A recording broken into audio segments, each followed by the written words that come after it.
I consider President Trump's remarks to be insulting and frankly appalling. British Prime Minister Keir Starmer on Friday blasted comments from U.S. President Donald Trump about NATO troops in Afghanistan, where he claimed they stayed off the front lines in an interview on Fox Business Network's Mornings with Maria. We've never needed them. We have never really asked anything of them. You know, they'll say they sent some troops to Afghanistan or this or that, and they did. They stayed a little back, a little off the front lines.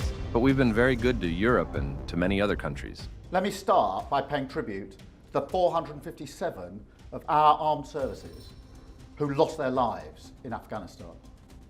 I will never forget their courage, their bravery, and the sacrifice that they made for their country.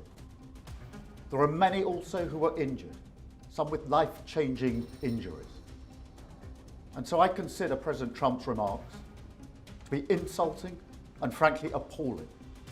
And I'm not surprised they've caused such hurt to the loved ones of those who were killed or injured, and in fact, across the country.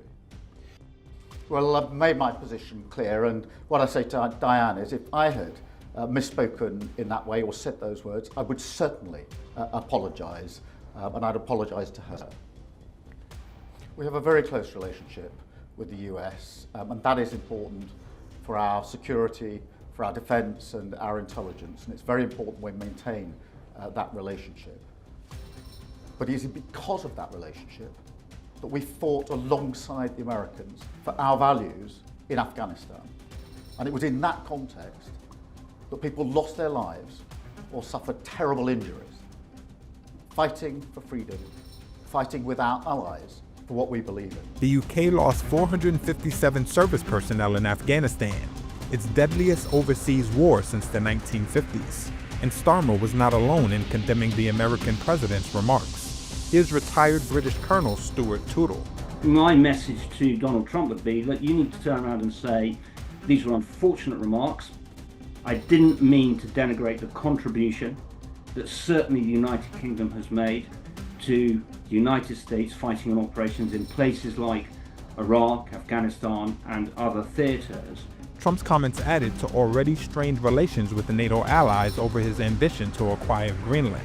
Under NATO's founding treaty, members are bound by a collective defense clause known as Article 5, which treats an attack on one member as an attack on all. British Armed Forces Minister Al Carnes said the only time NATO invoked Article 5 was after the September 11th attacks. Several other countries lost troops in Afghanistan, including Canada, France, Germany, Italy, and Denmark. We fought and bled alongside our American brothers in arms, so it's sad to hear these words. Danish military veteran Niels Jespersen served in Afghanistan, and he said the names of 3 members of his unit are inscribed on the walls of this monument in Denmark honoring fallen soldiers. It saddens me, but if anyone knows something about staying away from the front line, it is Trump, so he does talk with some expertise on that area, but I think it mostly saddens me.